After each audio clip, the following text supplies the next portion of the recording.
कड़ी मेहनत और लंबे समय के बाद टूनी चिड़िया ने अपने लिए मजबूत लकड़ी का घर बना लिया था। मम्मा, आप हर साल नया घर क्यों बनाती हो? हम अपने पुराने घर में भी तो रह सकते हैं। बेटी, अगर हम नया और मजबूत घर नहीं बनाएंगे तो तेज तूफान और बारिशों में कहाँ जाएंगे? इसलिए हम पक्षियों को हर साल अपने नए घर बनाने होते हैं। ठीक है मम्मा, अब जल्दी नए घर में चलो। मुझे नए घर के कोने कोने में उड़ना है। बेटी, आप नए घर में खूब मस्ती करो, परंतु मुझे थोड़ी सी लकड़ियाँ और लेकर आनी है, इसलिए मैं जंगल जा रही हूँ। ऐसे कहकर मम्मा चिड़िया लकड़ी लेने चली जाती है। वो लकड़ी ढूंढ ही रही थी कि तभी उसकी नजर एक सुंदर सी तितली पर जाती है, जो कि शिकारी के जाल में फंसी हुई थी। मुझे इसकी मदद करनी चाहिए। फिर टूनी चिड़िया अपनी चोंच से जाल को काट देती है और तितली को बाहर निकाल देती है। चिड़िया भी लकड़ी लेकर अपने घर आ जाती है। कालू, इस बार तो मैं खुद ही नया घर बनाऊंगी। क्या कहा गोरी? इस बार घर तुम बनाओगी? कुछ पता भी है कि घर कैसे बनता है? हाँ हाँ, इस साल मैं ही नया घर बनाऊंगी और देख लेना, आपसे तो अच्छा ही बनेगा मेरा घर। कम से कम मेरा बनाया हुआ घर कुछ बारिशों को तो झेल ही जाता है, लेकिन तुमने घर बनाया तो पहली बारिश में ही हमें भीगना पड़ेगा। ये कहकर कालू कौवा जोर जोर से हंसने लगता है, परंतु गोरी कौवी को तो बहुत गुस्सा आ रहा था। बस बस कालू, इतना हंसने की जरूरत नहीं है। मैं लकड़ी लेने जंगल जा रही हूँ और तुम भोजन की खोज को जाओ। ठीक है गोरी, मैं जाता हूँ, पर तुम शाम होने से पहले पहले अपने जंगल लौट आना। फिर कालू कौवा भोजन लेने चला जाता है और गोरी कौवी भी लकड़ी लेने के लिए घोंसले से निकल जाती है। रास्ते में उसे टूनी चिड़िया अपना घर बनाती दिखाई देती है और गोरी कौवी वहाँ रुक जाती है। अरे वाह छोटी चिड़िया, कितना शानदार घर बनाया है। हाँ गोरी बहन, इस बार मैंने अपना घर बहुत ध्यान से बनाया है। पर चिड़िया, तुम्हारा घर तो पूरा बन गया है, फिर ये फालतू की लकड़ी क्यों लगा रही हो? गोरी बहन, इन लकड़ियों से घर की छत और भी ज्यादा मजबूत हो जाएगी, फिर बारिश की एक बूंद भी घर में नहीं आ पाएगी। ये छोटी चिड़िया तो बहुत समझदार है और इसे घर बनाना भी अच्छे से आता है, तो क्यों ना मैं अपना घर इस चिड़िया से ही बनवा लूं, फिर मेरी सारी टेंशन खत्म हो जाएगी। ऐसे सोचते हुए गोरी कौवी बड़े प्यार से टूनी चिड़िया से बात करती है। चिड़िया बहन, मुझे तो घर बनाना आता ही नहीं है और वो एक कालू है, अगर घर बना भी दे तो वो किसी काम का नहीं होता। तो प्लीज चिड़िया बहन, क्या तुम हमारा घर बना दोगी? देखो, मना मत करना। ठीक है गोरी, मैं आपका घर बना दूंगी, आप बस मजबूत सी लकड़ी इकट्ठा कर लें। चिड़िया, मैं आज ही लकड़ी ले आती हूँ और तुम कल से ही घर बनाने का काम शुरू कर देना। गोरी कौवी तो बहुत खुश होती है और वहाँ से चली जाती है। चिड़िया भी अपने काम को जल्दी जल्दी करने की सोचती है। कल से मुझे गोरी का घर बनाना है, अपना सारा काम आज ही खत्म कर देती हूँ। ऐसे सोचकर चिड़िया अपने पंख चलाती है, परंतु काम जल्दी जल्दी करने के चक्कर में वो छत से नीचे गिर जाती है और उसे चोट लग जाती है। शाम को जब गोरी कौवी लकड़ी लेकर आती है तो मिट्ठू तोता उसे कहता है, गोरी, हमने तो अपने नए घर कब के बना लिए और तुम अब लकड़ी लेकर आ रही हो? अरे मिट्ठू तोते, ये गोरी घर बनाकर क्या करेगी? हर साल तो ये दोनों बारिश में भीगते हैं और फिर मदद मांगते यहाँ वहाँ फिरते हैं। कबूतर, चिंता मत कर, इस बार तो ऐसा मजबूत घर बनेगा मेरा, जिसे देखकर तेरी ये गंदी आंखें बाहर निकल आएंगी। क्या सच कह रही हो गोरी कौवी? फिर तो मैं तेरा घर देखने जरूर आऊंगा।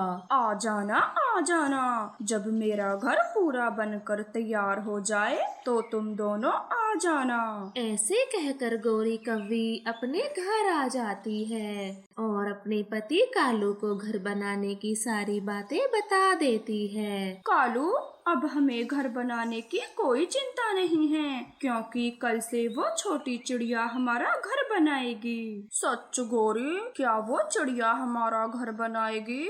फिर तो हमारा घर सालों साल चलेगा। फिर अगले दिन गौरी कव्वी चिड़िया को बुलाने उसके घर जाती है। वो अपने घर बनने की खुशी में इतनी मगन थी कि चिड़िया के पंखों से बंधी पट्टी को भी नहीं देख पाती। चिड़िया, जल्दी से मेरे साथ चलो और मेरा मजबूत सा घर बना दो, क्योंकि बारिशों का मौसम अब ज्यादा दूर नहीं है। गौरी बहन, मुझे माफ कर दो, मैं आपका घर नहीं बना सकती, क्योंकि मेरे पंखों में तो गहरी चोट आई है। क्या कहा? तुम मेरा घर नहीं बनाओगी? मैंने तुझ पे विश्वास करके बहुत बड़ी गलती कर दी। फिर गौरी कव्वी चिड़िया की कोई भी बात नहीं सुनती और गुस्से में वहाँ से चली जाती है। मम्मा, ये गौरी आंटी तो बहुत बुरी है, आपकी चोट के बारे में एक बार भी नहीं पूछा। बेटी, बड़ों के बारे में ऐसा नहीं बोलते। बारिशों के दिनों में हर पक्षी को घर बनाने की चिंता होती है, इसलिए गौरी कव्वी ने ऐसा बोल दिया। गौरी, कहाँ है वो चिड़िया?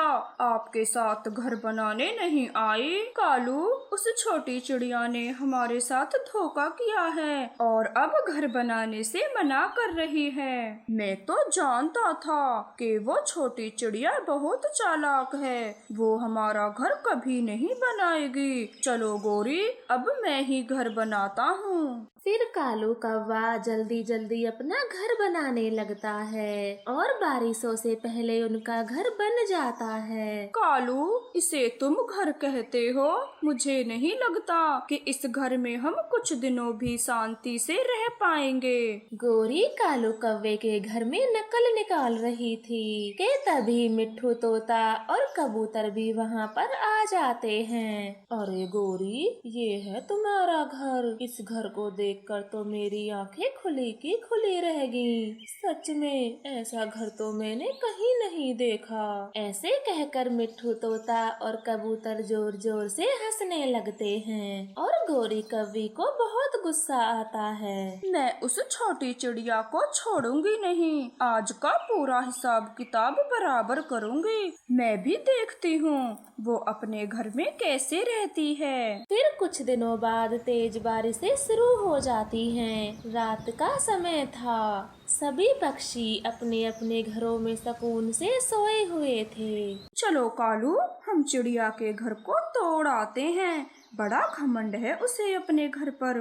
फिर गौरी कव्वी और कालू कौवा चिड़िया के घर चले जाते हैं और तेज तेज से हथौड़ा मारते हैं, जिसके कारण पूरा घर हिलना शुरू कर देता है। कालू, अपनी पूरी जान लगाकर हथौड़ा मारो, जिससे घर जल्दी ही टूट जाए और फिर चिड़िया मदद मांगती फिरे। लगता है कोई बड़ा तूफान आया है, तभी तो पूरा घर जोरों से हिल रहा है। थोड़ी देर में चिड़िया का घर टूटकर गिरने लगता है। कालू गौरी वहाँ से भाग जाते हैं। बेचारी चिड़िया बड़ी मुश्किल से अपनी बेटी की जान बचाती है। मैंने कितना मजबूत घर बनाया था, फिर भी जरा से तूफान में टूट गया। अब मैं इस तेज बारिश में कहाँ जाऊंगी? ऐसे कहकर टूनी चिड़िया जोर जोर से रोने लगती है। तभी वहाँ पर एक सुंदर सा मिट्टी का घर बन जाता है, जिसे देखकर वे दोनों माँ बेटी चौंक जाती हैं। प्यारी चिड़िया, ये घर मैंने अपने जादू से बनाया है और ये मिट्टी का घर कभी भी खराब नहीं होगा। परंतु आप कौन हो और मेरी मदद क्यों करना चाहती हो? दयालु चिड़िया, याद करो, आपने एक बार मेरी जान बचाई थी, परंतु उस समय मैं घायल थी, जिसके कारण मैं अपने परी रूप में ना आ सकी। परी की ये बात सुनकर चिड़िया को सब याद आ जाता है कि उसने जाल में फंसी तितली को बचाया था। परी जी, आपका बहुत बहुत धन्यवाद, जो आपने मुश्किल वक्त में हमारा साथ दिया। फिर सुंदर परी वहाँ से गायब हो जाती है और चिड़िया भी अपने मिट्टी के घर में चली जाती है। गोरी, चिड़िया ने मिट्टी का घर बनाया है और उसके घर को इस तेज बारिश में भी कुछ नहीं हो रहा। आप क्या पागल हो गए हो जो बेकार की बातें कर रहे हो? भला मिट्टी का घर भी कोई बनाता है? गोरी, तुम मेरे साथ चलो और अपनी आँखों से खुद ही देख लो चिड़िया का मिट्टी घर। फिर वो दोनों पति पत्नी चिड़िया के मिट्टी के घर को देखने चले जाते हैं। गोरी कव्वी तो हैरान हो जाती है। कालू, ने जाने किस मिट्टी से बनाया है चिड़िया ने अपना घर, जो पानी से भी जरा भी खराब नहीं हो रहा। पर कोई बात नहीं, अब मैं पूरे घर को अपनी चोंच से खराब कर देती हूँ। ऐसे कहकर गोरी मिट्टी के घर को चोंच मारने ही वाली थी कि तभी गोरी कव्वी मिट्टी की बन जाती है और वहाँ पर जादुई परी आ जाती है। दुष्ट कव्वी, तुम चिड़िया के घर को तोड़ने चली थी, अब यही तुम्हारी सजा है। परी जी, माफ कर दें, कृपया हमें माफ कर दें। दोबारा से हम ऐसा कभी नहीं करेंगे। कृपया मेरी पत्नी गोरी को ठीक कर दें। फिर कालू कौवा जादुई परी से खूब माफी मांगता है और परी को उस पर दया आ जाती है। वो गोरी कौवे को पहले जैसा बना देती है और वहाँ से गायब हो जाती है और चिड़िया भी खुशी खुशी से अपने मिट्टी के घर में रहती है। जंगल में टूनी चिड़िया की एक छोटी सी गोलगप्पों की दुकान थी। उसके गोलगप्पे बहुत स्वादिष्ट और तीखे होते थे, इसलिए वहाँ से गुजरने वाला हर पक्षी चिड़िया के गोलगप्पे जरूर खाता। चिड़िया बहन, जल्दी एक प्लेट तीखे से गोलगप्पों की लगा दो, मैं अपनी दुकान खुली छोड़कर आया हूँ। मिट्ठू तोते, मैं अभी आपके लिए एक प्लेट गोलगप्पे तैयार करती हूँ। फिर चिड़िया तोते को एक प्लेट गोलगप्पे दे देती है। मिट्ठू तोता जल्दी जल्दी सारे गोलगप्पे खत्म कर देता है और चिड़िया को 50 रुपये देकर वहाँ से चला जाता है। चलो कालू जी, चिड़िया के ठेले पर जाते हैं और तीखे तीखे गोलगप्पे खाते हैं। हाँ हाँ गोरी, चलो, बड़े दिन हो गए हैं हमें गोलगप्पे खाए। हम 2 प्लेट अलग अलग खाएंगे, एक आप खाना और दूसरी मैं। जल्दी चले कालू जी, मुझसे अब और इंतजार नहीं होता गोलगप्पे खाने का। ऐसे बातें कर कालू और गोरी गोलगप्पे खाने चले जाते हैं। चिड़िया, जल्दी से 2 प्लेट गोलगप्पों की लगा दो। फिर चिड़िया उन दोनों को 2 प्लेट गोलगप्पे दे देती है और कालू गोरी बड़े मजे से गोलगप्पे खाते हैं। तभी वहाँ पर एक बहुत अमीर पक्षी आता है। वो भी चिड़िया से एक प्लेट गोलगप्पे लगवाता है। मेरे गोलगप्पों में हरी चटनी थोड़ी ज्यादा डालना और लाल कम। ये कहकर वो अमीर पक्षी कालू और गोरी के पास ही बैठ जाता है और चिड़िया उसे एक प्लेट गोलगप्पे दे देती है। गोलगप्पे खाकर वो पक्षी बहुत खुश होता है और खुश होकर वो पक्षी चिड़िया को 100 रुपए देता है। ये लो चिड़िया, 100 रुपये, मुझे आपके गोलगप्पे बहुत अच्छे लगे। मैं जब भी यहाँ से जाऊँगा तो आपके गोलगप्पे जरूर खाया करूँगा। नहीं नहीं साहिब, मेरे बस 50 रुपए बनते हैं, तो मैं ज्यादा पैसे कैसे ले सकती हूँ? अरे, ये रुपये मैं अपनी मर्जी से दे रहा हूँ, फिर इन्हें लेने में क्या हर्ज है? अब चुपचाप से रुपये रख लो। चिड़िया के लाख मना करने के बाद भी वो पक्षी रुपये देकर वहाँ से चला जाता है, मगर वह अपना बैग कालू और गोरी के पास ही रखा भूल जाता है। गोरी जी, वो अमीर पक्षी तो अपना बैग यहीं भूल गया। चलो, हम इसे चिड़िया को दे देते हैं, वो उसे वापस कर ही देगी। कालू जी, अमीर पक्षियों के पास रुपयों की कोई कमी नहीं होती, क्या पता इस बैग में रुपयों की गड्डियाँ हुई तो। चलो चुपचाप यहाँ से बैग लेकर खिसक लेते हैं। आप एकदम ठीक कह रही हो। जब चिड़िया गोलगप्पे की प्लेट धोएगी तो हम यहाँ से चुपचाप चले जाएंगे। फिर चिड़िया अपने ग्राहकों की प्लेटों को साफ करती है। तभी गौरी और कालू 100 रुपए देकर वो बैग लेकर अपने साथ चले जाते हैं। चिड़िया को तो कुछ भी पता नहीं चलता। खोलो गौरी जी, जल्दी बैग को खोलो। क्या हो सकता है इसमें? देखो कालू जी, बैग तो रुपयों से भरा पड़ा है। अब तो हमारी किस्मत बदल गई। गौरी, आज के गोलगप्पे खाना तो हमें हमेशा याद रहेंगे। आखिर इतने सारे रुपए जो मिले हैं, अब हम भी जंगल के बड़े पक्षी कहलाएंगे। कालू, तुम्हें क्या लगता है कि वो अमीर पक्षी अपने रुपयों को ढूंढने चिड़िया के पास दोबारा आएगा या नहीं? आप क्यों चिंता करती हो? अगर आएगा भी तो उस चिड़िया को ही पकड़ेगा। हमें थोड़े न जानता है जो हमारे घर आएगा। ऐसे रुपयों से भरा बैग पाकर वे दोनों बहुत खुश होते हैं और अमीर पक्षी को अपने जंगल जाकर याद आता है कि वो रुपयों से भरा बैग उसी दुकान पर भूल आया। अरे, मेरा बैग कहाँ है? लगता है उस गोलगप्पे के ठेले पर भूल आया। मुझे जल्दी से जाना होगा। वो अमीर पक्षी बहुत तेज उड़ता है और चिड़िया की दुकान पर आ जाता है। चिड़िया, मैं अपना बैग यहीं पर भूल गया। तुमने उसे जरूर उठाया होगा। लाओ, अब जल्दी से मेरा बैग मुझे वापस करो। नहीं नहीं साहिब, मैंने तो आपका कोई बैग नहीं देखा। फिर मैं कैसे बैग दे सकती हूँ? देखो चिड़िया, उसमें ढेर सारे रुपए थे। तुम्हें इतने सारे रुपए देखकर लालच आ गया है। अब जल्दी से मेरा बैग वापस करो। नहीं नहीं साहिब, मैं गरीब जरूर हूँ पर चोर नहीं। मैं अपनी मेहनत से रुपये कमाती हूँ, चोरी का नहीं खाती। अगर मुझे आपका बैग मिला होता तो मैं आपका बैग जरूर देती। ऐसे कहकर चिड़िया रोने लगती है और कबूतर को उसकी बातों में सच्चाई दिखने लगती है। ठीक है, अब रोना बंद करो। तुमने मेरा बैग नहीं लिया, मैं तुम्हें चोरी का इल्जाम नहीं लगाऊंगा। पर चाहे वो कोई भी हो, मैं उसे ढूंढ कर ही रहूंगा। ऐसे कहकर कबूतर वहाँ से चला जाता है।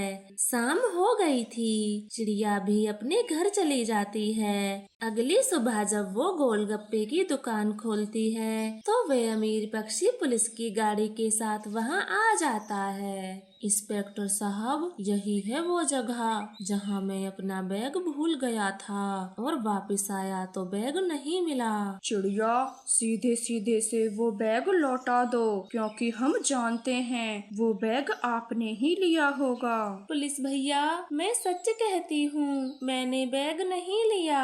मेरा विश्वास करें और चाहे तो मेरे घर की तलाशी ले लें। इंस्पेक्टर साहब, मुझे लगता है मेरा बैग कोई और पक्षी ले गया है।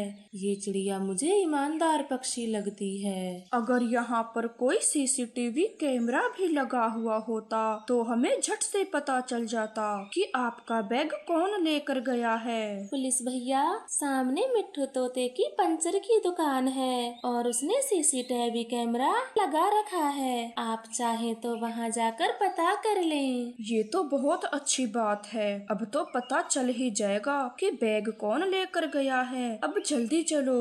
फिर वो सभी मिट्ठू तोते की टायर पंचर की दुकान पर चले जाते हैं और पुलिस मिट्ठू तोते को सारी बातें बताती है। हाँ पुलिस जी, मेरे कैमरे में चिड़िया की दुकान पर आते जाते सारे पक्षी दिखाई देते हैं। मैं अभी आपको कल वाली सीसीटीवी फुटेज दिखाता हूँ। फिर मिट्ठू तोता सबको कमरे के अंदर ले जाता है और सीसीटीवी की फुटेज दिखाता है और कैमरे में साफ साफ दिखाई देता है कि वो बैग कालू और गौरी लेकर गए हैं। हाँ, मुझे याद आया, जब मैं गोलगप्पे खाने बैठा था तो मेरे पास यही दोनों गोलगप्पे खा रहे थे। चिड़िया, क्या आप इन दोनों को पहचानती हो? हाँ पुलिस जी, ये हमारे पड़ोसी कालू और गौरी हैं और अक्सर मेरी दुकान पर आते जाते रहते हैं। जल्दी चलो चिड़िया, जल्दी हमें उनके घर ले चलो, कहीं वो दोनों रुपए लेकर फरार ना हो जाएं। फिर टूनी चिड़िया उन सबको कालू और गौरी के घर ले जाती है और पुलिस उनका दरवाजा खटखटाती है। पुलिस को देखते ही कालू कौवा तो घबरा जाता है। अरे चिड़िया बहन, आप पुलिस के साथ यहाँ क्या कर रही हो? और ये आपके साथ अनजान पक्षी कौन है? हम तुम्हें सब समझा देंगे, पहले हमें घर के अंदर तो जाने दो। फिर वो कालू को धक्का मारते हुए घर के अंदर चले जाते हैं। पुलिस को देखकर तो गौरी कौवी की बोलती बंद हो जाती है। मेरा बैग कहाँ है जो तुम दोनों ने चिड़िया की दुकान से चुराया है? बैग? कौन सा बैग? हमने कोई बैग नहीं चुराया, शायद आप गलत पते पर पहुंच गए हो। ज्यादा झूठ बोला तो 2 झापड़ लगाऊंगा कान पे। अब सीधे सीधे से रुपयों का बैग हमें दो।